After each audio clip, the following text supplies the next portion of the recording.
Hello दोस्तों, आप सभी लोगों का एक बार फिर से स्वागत है अपने YouTube channel NRJ online classes में। आप लोग ये करंट अफेयर का शो है, ज़रूर देखें और और जितनी भी क्लासेस हैं उन्हें देखें और इस चैनल को ज़्यादा से ज़्यादा शेयर करें और सब्सक्राइब करें, लाइक करें। तो आज हम लोग जो 22 अगस्त के जो करंट अफेयर हैं कि जितने भी क्वेश्चन बनेंगे तो हम लोग देखेंगे। तो बिना देरी किए हुए शुरू करते हैं और देखते हैं पहला क्वेश्चन है कि हाल ही में किन खिलाड़ियों को राजीव गांधी रत्न पुरस्कार देने की सिफारिश की गई है। तो ऑप्शन आप लोगों के सामने हैं, वो कौन कौन से हैं। रोहित शर्मा, विनेश फोगाट, मोनिका बत्रा, मरियप्पन थंगावेलु या इन ये सभी। तो ये राजीव गांधी जो खेल रत्न पुरस्कार है, ये इन सभी लोगों को देने की सिफारिश की गई है। तो इसका जो सही आंसर है तो वह कौन है, इन सभी लोगों को ऑप्शन नंबर डी कि इन सभी लोगों को देने की सिफारिश की गई है। राष्ट्रीय खेल पुरस्कार समिति ने क्रिकेटर रोहित शर्मा व पहलवान Vinesh Phogat, table tennis champion Manika Batra और पैरालंपियन मरियप्पन थंगावेलु जी को राष्ट्रीय गांधी खेल रत्न पुरस्कार देने की सिफारिश की है। यह जो पुरस्कार अब की बार कोरोना वायरस महामारी के कारण ऑनलाइन आयोजित हो सकता है, यह मानना है जहाँ तक। तो ये सम्मान राष्ट्रीय खेल दिवस के मौके पर, यह कब होता है राष्ट्रीय खेल दिवस, 29 अगस्त को मनाया जाता है राष्ट्रीय खेल दिवस। तो राष्ट्रीय खेल दिवस के मौके पर जाते हैं। और जो महान खिलाड़ी हैं मेजर ध्यानचंद जी, इनका जन्म कब हुआ था, यही 29 अगस्त को इनका जन्म हुआ था, जो कि राष्ट्रीय खेल दिवस के रूप में मनाया जाता है। अब हम लोग बात करते हैं अपने दूसरे क्वेश्चन की। दूसरा क्वेश्चन है कि हाल ही में किस राज्य सरकार ने पढ़ाई तो हर द्वार योजना का शुभारंभ किया है। कौन सी योजना, पढ़ाई तो हर द्वार योजना। तो वह इसका जो राइट आंसर है वह है छत्तीसगढ़ राज्य सरकार ने पढ़ाई तो हर द्वार योजना की शुरुआत की है। छत्तीसगढ़ सरकार ने पढ़ाई तुहार द्वार नामक एक नई छात्र केंद्रित योजना शुरू करने की घोषणा की है।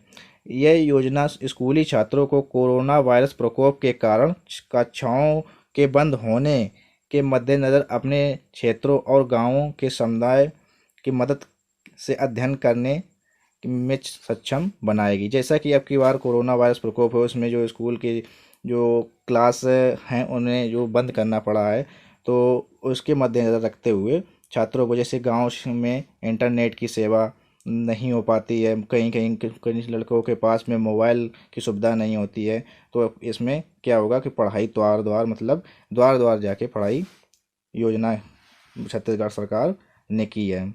साथ ही जो बुल्टू के बोल एक ब्लूटूथ आधारित कार्यक्रम को दूरस्थ क्षेत्रों में रहने वाले छात्रों को अध्ययन सामग्री प्रदान करने के लिए रोल आउट किया जाएगा, जहां इंटरनेट की सुविधा नहीं है। जैसा कि अभी मैंने बताया कि जैसे गांव क्षेत्रों में इंटरनेट की सुविधा नहीं होती है, तो उसमें अब इसमें ब्लूटूथ आधारित कार्यक्रम होगा। अब हम लोग छत्तीसगढ़ के बारे में जान लेते हैं। छत्तीसगढ़ की जो राज्य की स्थापना कब हुई थी, ये हुई थी 1 नवंबर 2000 को इस राज्य की स्थापना हुई थी। राजधानी है अटल नगर, जिसे नया रायपुर के नाम से भी जाना जाता है। मुख्यमंत्री भूपेश बघेल जी हैं। गवर्नर अनुसुईया उइके। मुख्य न्यायाधीश PR रामचंद्र मेनन है। राजकीय पशु जंगली भैंसा है। राजकीय पक्षी हिल मैना। राजकीय वृक्ष क्या है, वह साल का वृक्ष यहाँ का राजकीय वृक्ष है। पड़ोसी राज्य कौन कौन से, मध्य प्रदेश, उत्तर प्रदेश, झारखंड, उड़ीसा, महाराष्ट्र, तेलंगाना और आंध्र प्रदेश यहाँ के पड़ोसी राज्य हैं। लोकसभा सीट हैं 11, राज्यसभा सीट 5 व विधानसभा सीट 90 हैं। अचानक कमार व इंद्रावती दो यहाँ की मुख्य छत्तीसगढ़ के नेशनल पार्क हैं। कौन कौन से, अचानक कमार व इंद्रावती। कर्क रेखा भारत के छत्तीसगढ़ राज्य से होकर गुजरती है। कर्क रेखा भारत के कितने राज्यों से गुजरती है, 8 राज्यों से होकर गुजरती है। वे कौन कौन से हैं, गुजरात, राजस्थान, मध्य प्रदेश, छत्तीसगढ़, झारखंड, पश्चिम बंगाल, त्रिपुरा व मिजोरम, ये राज्य हैं जिसमें से कर्क रेखा गुजरती है। अब हम लोकेशन देखते हैं मैप में छत्तीसगढ़ की। तो ये रहा छत्तीसगढ़, इसकी राजधानी क्या है, रायपुर। अब जो सीमा कौन कौन से राज्यों से टच करता है, देखते हैं, तेलंगाना से टच करता है, आंध्र प्रदेश से भी टच करता है, उड़ीसा, झारखंड, उत्तर प्रदेश, मध्य प्रदेश और महाराष्ट्र से। और ये देखो यहाँ पर कर्क रेखा है। कर्क रेखा कौन कौन से देशों कौन कौन से राज्यों से गुजरती है? तो गुजरात, ये राजस्थान, मध्य प्रदेश, छत्तीसगढ़, झारखंड, पश्चिम बंगाल, त्रिपुरा और मिजोरम से। नेक्स्ट क्वेश्चन है कि हाल ही में मेघालय के नए राज्यपाल किसे नियुक्त किया गया है? 1 मिनट। तो ऑप्शन आप लोगों के सामने है, तथागत राय, सत्यपाल मलिक, अनसुईया उइके या इनमें से कोई नहीं। तो इसका जो राइट आंसर है वह है सत्यपाल मलिक जी को मेघालय का नया राज्यपाल नियुक्त किया गया है। गोवा के राज्यपाल सत्यपाल मलिक को मेघालय का राज्यपाल नियुक्त किया गया है। उन्होंने मेघालय के तथागत राय, किनका तथागत राय का स्थान लिया है। महाराष्ट्र के राज्यपाल भगत सिंह कोश्यारी गोवा के राज्यपाल के कार्यों का निर्वहन करेंगे। मलिक ने 2008 और 2018 व 2019 में जम्मू कश्मीर के राज्यपाल के रूप में कार्य किया। यह उनके कार्यकाल के दौरान 370 को निरस्त करने का संवैधानिक निर्णय को लागू किया गया था। अब परीक्षा की दृष्टि से जानते हैं मेघालय के बारे में। मेघालय की राजधानी क्या है? वह शिलोंग है। मुख्यमंत्री कॉनरेड संगमा है वहाँ के। राज्यपाल अब यही हैं कौन? सत्यपाल मलिक जी यहाँ वहाँ के राज्यपाल हैं। नेक्स्ट क्वेश्चन है कि एशियाई विकास बैंक किसने एशियाई विकास बैंक का उपाध्यक्ष बनने के लिए निर्वाचन आयुक्त के पद से इस्तीफा दिया है? तो आप लोगों के सामने इसके ऑप्शन है, के वी कामत जी, अशोक लवासा जी, सुनील अरोड़ा जी या इनमें से कोई नहीं। तो इसका जो राइट आंसर है वह है अशोक लवासा जी ने जो है निर्वाचन आयुक्त के पद से इस्तीफा दे दिया है। अब इस क्वेश्चन के बारे में हम लोग बात करते हैं कि निर्वाचन आयुक्त अशोक लवासा ने अपने पद से इस्तीफा दे दिया है। अशोक लवासा अगले महीने फिलीपींस स्थित एशियाई विकास बैंक के उपाध्यक्ष के रूप में पदभार संभालेंगे। एशियाई विकास बैंक का मुख्यालय कहाँ है? मनीला में है। जुलाई 2020 में एशियाई विकास बैंक ने उनकी इस पद पर नियुक्ति की घोषणा की थी। कब की थी? जुलाई 2020 में की थी। परीक्षा की दृष्टि से जानते हैं कि एशियाई विकास बैंक का मुख्यालय कहाँ पर है? यह मनीला में है। जो मनीला कहाँ है? वह फिलीपींस में। स्थापना कब हुई थी? स्थापना इसकी हुई थी 16 दिसंबर 1966 में हुई थी। सदस्य देश कितने हैं? 68 इसके सदस्य देश हैं। अब हम लोग बात करते हैं अपने नेक्स्ट क्वेश्चन की। नेक्स्ट क्वेश्चन है कि हाल ही में किस निर्देशक अभिनेता का निधन हुआ है? तो किनका हुआ है? ऑप्शन आप लोगों के सामने है, निशिकांत कामत जी, वाजिद खान, चेतन चौहान या इनमें से कोई नहीं। तो इसका जो सही आंसर है वह है निशिकांत कामत जी का भी हाल ही में निधन हो गया है। निर्देशक अभिनेता निशिकांत कामत का निधन हो गया है। उनके निर्देशन की पहली फिल्म मराठी फिल्म थी, वह कौन सी थी? डोंबिवली फास्ट से इन्होंने पहली फिल्म निर्देशन की थी, जिसने मराठी फिल्म में सर्वश्रेष्ठ फीचर फिल्म का राष्ट्रीय फिल्म पुरस्कार जीता था। निशिकांत ने बॉलीवुड की कुछ लोकप्रिय फिल्म जैसे कि फोर्स, दृश्यम और मदारी का निर्देशन किया था। मदारी मूवी में जो एक्टर वे हैं कौन है? जो अब इनका हाल ही में निधन हुआ है वो कौन है? इरफान खान इसमें एक्टर हैं। एक ये मूवी अच्छी मूवी है। अब हम लोग बात करते हैं अपने छठवें क्वेश्चन की। 1 मिनट। तो छठवां क्वेश्चन है कि अंतर्राष्ट्रीय सौर गठबंधन पहली बार विश्व में सौर प्रौद्योगिकी शिखर सम्मेलन कब आयोजित करेगा? तो ऑप्शन आप लोगों के सामने है, 8 अगस्त 2020 को या 8 सितंबर है 2020 या 25 अगस्त 2020 या 7 सितंबर 2020 को या इनमें से कोई नहीं। तो इसका जो राइट आंसर है वह है 8 सितंबर 2020 को आयोजित करेगा। अंतर्राष्ट्रीय सौर गठबंधन 8 सितंबर 2020 को पहली बार विश्व सौर प्रौद्योगिकी शिखर सम्मेलन आयोजित करेगा। इसका उद्घाटन कौन करेगा? इसके शिखर बैठक का उद्घाटन भारत के प्रधानमंत्री नरेंद्र मोदी जी इसका उद्घाटन करेंगे। शिखर सम्मेलन का उद्देश्य है कि ऊर्जा को सस्ती बनाने के लिए चुनौतियों का समाधान करने के लिए दुनिया के वैज्ञानिकों को एकजुट करना। और ISA का उद्देश्य सौर ऊर्जा से परिपूर्ण देशों को एकजुट करके सौर ऊर्जा उत्पादन को बढ़ावा देना। अब हम लोग जानेंगे अंतर्राष्ट्रीय सौर गठबंधन के बारे में। यह जो मंच है वह एक कर्क व मकर रेखा के बीच स्थित राष्ट्रों का एक मंच। इसकी स्थापना कब हुई थी? स्थापना इसकी हुई थी 30 नवंबर 2015 को इसकी स्थापना हुई थी। संयुक्त राष्ट्र जलवायु सम्मेलन के दौरान इसकी स्थापना हुई थी। भारत व फ्रांस द्वारा स्थापना की गई थी। सदस्य देश कितने हैं? 87 इसके सदस्य देश हैं। मुख्यालय कहाँ है? गुरुग्राम हरियाणा में इसका मुख्यालय है। अब बात करते हैं हम लोग हरियाणा की। हरियाणा राज्य की राजधानी क्या है? राजधानी है चंडीगढ़। मुख्यमंत्री मनोहर लाल खट्टर जो कि बीजेपी पार्टी से हैं। गवर्नर सत्यदेव नारायण आर्य यहाँ के गवर्नर हैं। मुख्य न्यायाधीश रविशंकर झा जी यहाँ के मुख्य न्यायाधीश है। चार पड़ोसी राज्य कौन कौन से? उत्तर प्रदेश, राजस्थान, पंजाब व हिमाचल प्रदेश पड़ोसी राज्य हैं। लोकसभा सीट 10, राज्यसभा सीट 5 व विधानसभा सीट कितनी? 90 हैं विधानसभा सीट यहाँ की।